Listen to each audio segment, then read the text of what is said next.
So, hello everyone. Welcome back to GraceNicoleMyths, Astrology and Tarot. These are the newfound love, new moon in Cancer secret code name readings. All right, for those of you who are unfamiliar with how these secret code names work, because you're new to the channel, okay, individuals purchase the secret code names via my Etsy shop. All right, all of the links and things that I have are in the description. They purchase them via my Etsy shop, and once they do, I let them know, hey, I got you, your secret code name is, and in this case, it's Amethyst, okay? So Amethyst, they know this is their secret code name, this is their personal reading. All right, it's a personal reading for them. The beauty of these secret code name events is that you may resonate to it in divine time because you're drawn to the secret code name, in which case there is most likely a message in here for you.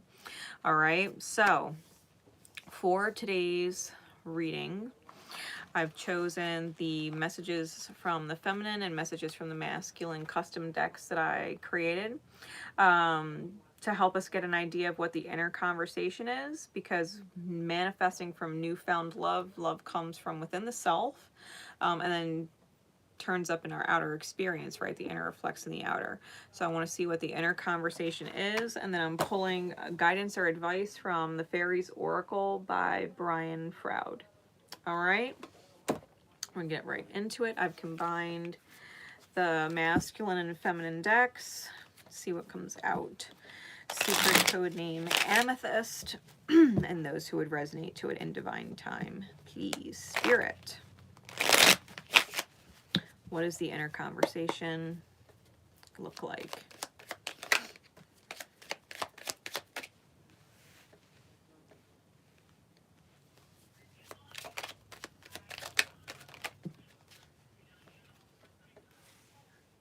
All right. I'm coming home, I'm coming home. Tell the world I'm coming home. All right, so top of the deck, I'm giving my absolute best. I'm fighting for this. Six of Clubs is Six of Wands. Victory is on the mind. All right. Bottom of the deck, you know you're not telling yourself the whole story, and or someone is not telling you the whole story. So there's some kind of denial and or secret keeping business, okay? What's going on in your inner world? I think you do want your highest good. I think you are absolutely, actively, consciously fighting for your highest good, but I think you may be in denial of a certain truth going on, okay? Especially if you're attempting to avoid an argument or conflict and are finding yourself stuck between like a rock and a hard place kind of thing because of it, okay? We've got the Nine of Diamonds, and it says, I don't need you, I want you again, offer me your heart 100% or I'm too busy. So your inner conversation is kind of pushing you and telling you, go all or go home, right? Especially because this is a feminine card. Go all or go home. Your intuition is telling you, you know, put your heart out 100, fuck it, you know what I mean? Like, let the floodgate loose. Like, if you're fighting for it, fucking fight. Whatever it is that you want to manifest, don't poo-poo around something, right? Just face it. Because when we try to avoid things in order to manifest things, we tend to manifest what we're trying to avoid, which then thwarts what we were manifesting. So, Nine of Clubs is like the Nine of Wands. It says, I don't know how much more I can take. I need help and I have no one. Whatever you're doing, you can't do it alone. You can't do it alone. And I think that maybe if, you know, you're dealing with someone else, you don't actually need them, but you want to want them again. I think your want or desire of them is what is suffering. This might be, you might be dealing with someone who feels like home. You want to bring that Ten of Cups energy back to the scenario, but you can't feel like you're the only one with your heart in it. You know what I mean? I'm coming to you, babe. Like, you want to bring it all, which means you got to give it all to yourself. You got to go all or go home. You got to be willing to take a risk, right? It's like scared money don't make money. You know, it's that kind of thing. You got to be able to invest at 100%, or spirit's too busy to help you. You know what I mean? Like the progress.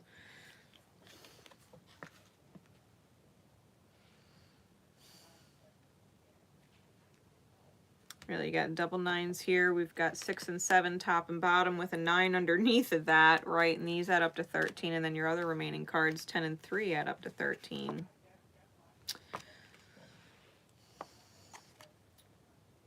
Yeah, you know you don't need anybody, but you want to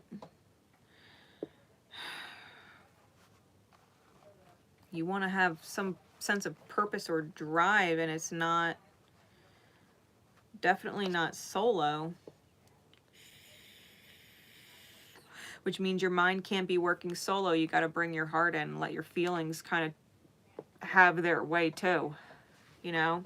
Your feelings got to have their way too. You can't just negate your feelings to make sense of things and do things the way that makes sense, because this would happen or that would happen or this can't happen or a fear of that happening. Like, the mind can't run it by itself. Sometimes you just have to listen to the heart and give the heart a voice, right? And let the mind not do it all by itself, to let the heart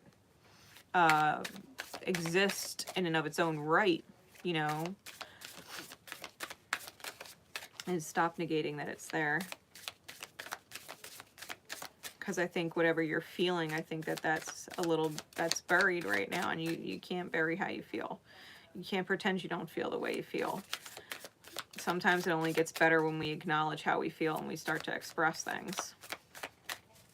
So what's the advice, please, Spirit, for secret code name Amethyst? Like, Amethyst is a crown chakra stone. Trust divinity a little bit more. If you have an amethyst, keep it on yourself, right? Keep it on yourself. Whether you have it on a piece of jewelry, or you shove it in your bra, or keep it in your pocket, like, but keep it on you as a person. Keep it on your person, okay?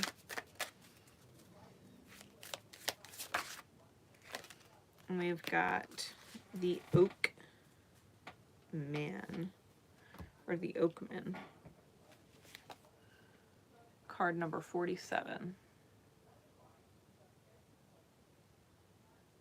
All right. So I'm going to read this for you.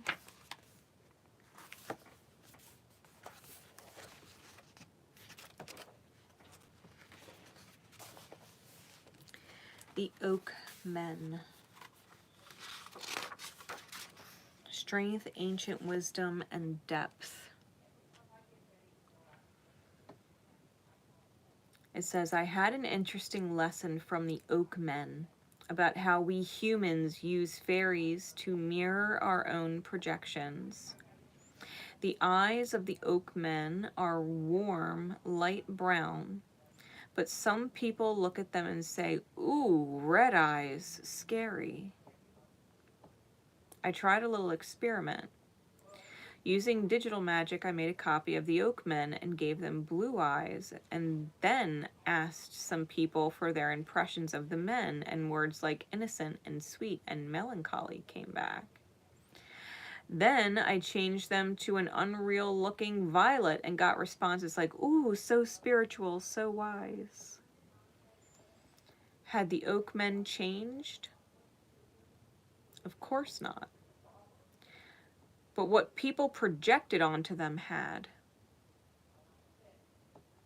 When we look at a fairy, we can simply project all of our fears and insecurities and prejudices and delusions on them. Or we can try to see them as they are.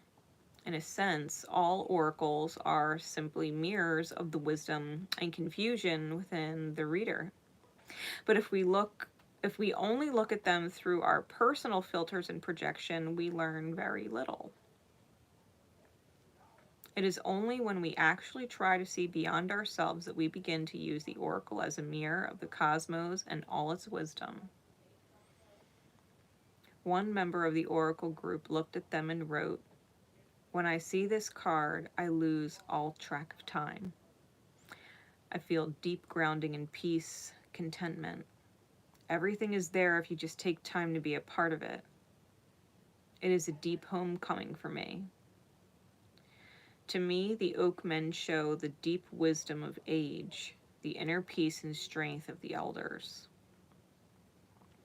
This is what the oak men are about. Can you look at them and see them as they are? Or can you only see your own projections? The universe, like the oak men, is full of wisdom and compassion and strength, but it doesn't always come in pretty little packages. This card depicts the strength and wisdom of age. It also reminds us that what we need to know, what is truly there to be seen, cannot be discovered by a superficial glance and hasty reaction. In a reading, the oak men tell us to look slowly and deeply into the heart of the matter and see past the superficialities of the surface. Consider the history of the situation in depth and learn from the past. Consult others with more experience than you have. Learn from the wisdom of the elders, both those available to you personally and those you encounter in books and elsewhere. In this matter, it would be wise to make your decisions after more pondering and study of the situation. Consider motivations in depth. Take action only after thorough deliberation. The oak men tell us that haste may be, at this moment, our worst enemy. They also suggest that we might learn a lot from trees. Consider the trees and their wisdom. Hug one. Connect with a wise old one and ask for help.